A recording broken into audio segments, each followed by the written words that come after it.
Direto para a entrevista do dia com Denise Campos de Toledo.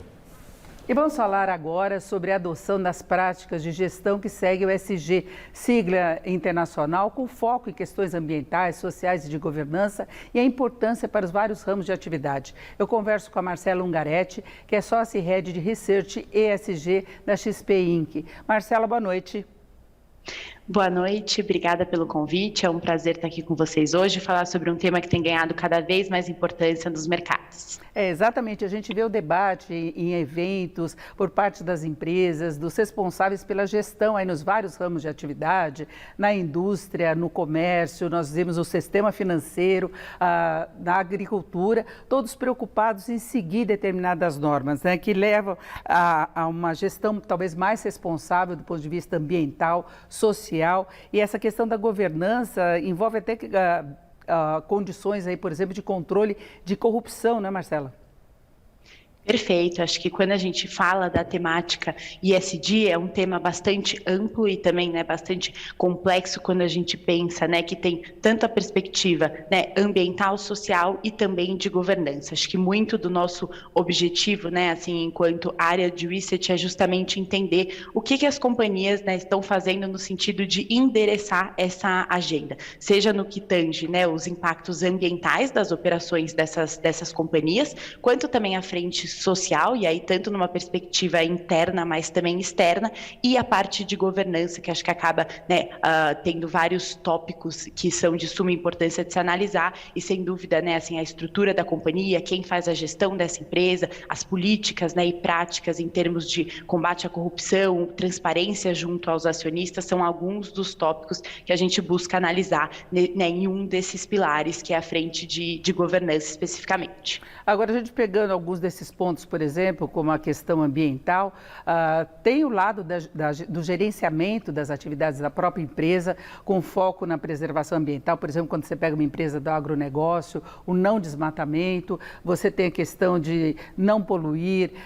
de cuidado com o lixo, com descarte e tudo mais. Agora, tem também o apoio a projetos ambientais, que é a atuação externa das empresas. Hoje, o que é mais importante quando se faz essa observação? Porque a gente vê, inclusive, consumidores cobrando muito das empresas a origem dos produtos, a forma como eles são fabricados, o próprio sistema financeiro fazendo restrições a quem não segue essas novas normas, né?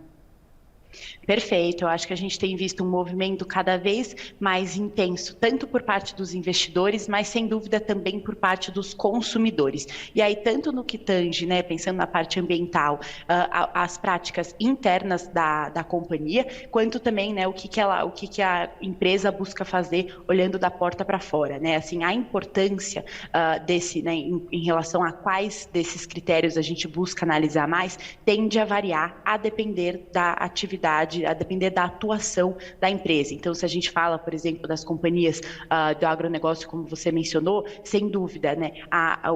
hoje o principal ponto de atenção por parte dos consumidores e também dos investidores é justamente entender como se dá essa cadeia de fornecimento. Então, sem dúvida, hoje as empresas já mapeiam quem são os fornecedores diretos da empresa, mas é necessário um esforço maior de entender, de fato, toda a cadeia indireta de fornecedores, de forma a garantir que todo esse ciclo produtivo, todo esse ciclo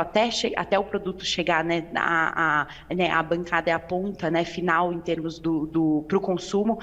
que isso seja feito de acordo com as leis, que têm ficado cada vez também mais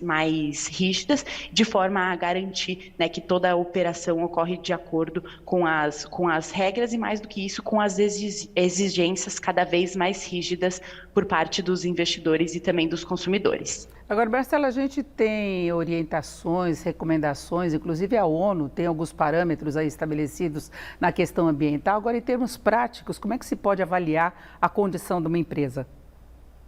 Perfeito, eu acho que essa é uma pergunta super válida, assim, no sentido de entender como que, pelo menos, nós aqui, em termos, a partir do momento que somos analistas e a gente acompanha no dia a dia a evolução dessas companhias, o que a gente né, assim, acaba sendo um processo, né, assim, uma lição de casa, mas a gente busca entender primeiro, né, assim, qual que é o modelo de negócio daquela empresa, né, o que ela faz. Dito isso, a gente tenta entender dentre os pilares ESG qual que tem maior importância para aquela companhia. Por quê? Porque,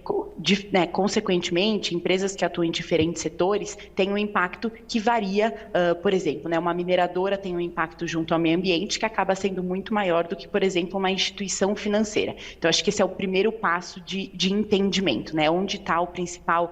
desafio, e não só o principal desafio, mas também onde está a principal oportunidade, né? Acho que a gente hoje vê empresas que estão muito bem posicionadas no sentido de capturar, né, essas tendências que a gente vê na agenda ESG e entender, né, quais desses 3 pilares eu acho que é o primeiro passo. E aí o segundo passo é, de fato, aprofundar no que a empresa divulga em termos de informações, dados e métricas ESG, quando a gente pensa na parte das empresas, né? Então, hoje as companhias, além de divulgar seus resultados, né, financeiros, então lucro, receita e uma série de informações, elas também divulgam, né, assim, o que elas têm feito no sentido de endereçar a agenda ESG e divulgado cada vez mais métricas que permitam que tanto o mercado quanto os analistas acompanhem como esses critérios têm evoluído ao longo do tempo. Então, por exemplo, o consumo de água, ou até mesmo as emissões de gases de efeito estufa, toda a questão social no que diz respeito, né, à força de trabalho. Então, acho que são uma série de métricas que as empresas divulgam e que nos permitem entender melhor,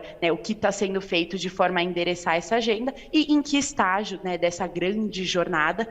a empresa está posicionada e quais são os desafios e as oportunidades que a gente vê como necessários, né, da empresa endereçar.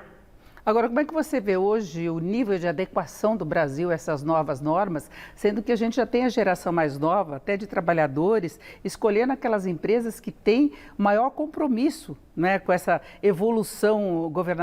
de governança? Perfeito, acho que esse é um movimento que a gente, né, olhando para frente, espera que só se acelere, no sentido de fato, acreditar que essa pressão ela já existe e, olhando para frente, ela deve cada vez mais se intensificar. E aí, acho que nesse sentido vale um foco, né, também, principalmente quando a gente pensa nas gerações mais novas, que colocam essas preocupações no centro da tomada de decisão, ou seja, né, que investem ou que consomem das empresas, né, que estão melhores posicionadas nessa agenda, e isso acaba surtindo um efeito positivo no que diz respeito da evolução por parte das empresas brasileiras. Acho que a gente, né, quando a gente pensa na temática ESG, olhando globalmente, é muito mais do que uma tendência, já é uma realidade. Acho que um número interessante que ajuda a tangibilizar um pouco isso é que, ao redor do mundo, hoje já são mais de 35 trilhões de dólares que são geridos, né, que são administrados por fundos que definiram estratégias sustentáveis, ou seja, um montante bastante relevante, já que não dá para ser desprezado. E quando a gente olha para o Brasil, acho que no relativo, né, a gente acaba estando ainda no início dessa jornada, mas caminhando de forma muito clara, né, no sentido de ter cada vez mais as companhias, né, avançando nessa jornada, tendo, né, melhores práticas ESG e, consequentemente, os investidores também pressionando por essas mudanças, o que nos faz acreditar que essa agenda tende só a acelerar olhando para frente. Marcela, tem esse outro lado também das opções de investimento vinculadas ao ESG, não é? Com essas novas normas de governança. Perfeito, acho que a gente tem visto, né, no mercado como um todo, uma oferta cada vez maior de produtos financeiros, né, e aí tanto no que diz respeito a, por exemplo, né, a fundos que estão focados, né, em termos de investir em companhias ou investir em ativos, né, que estejam alinhados, né, às perspectivas ambientais, sociais e de governança, né, esses veículos,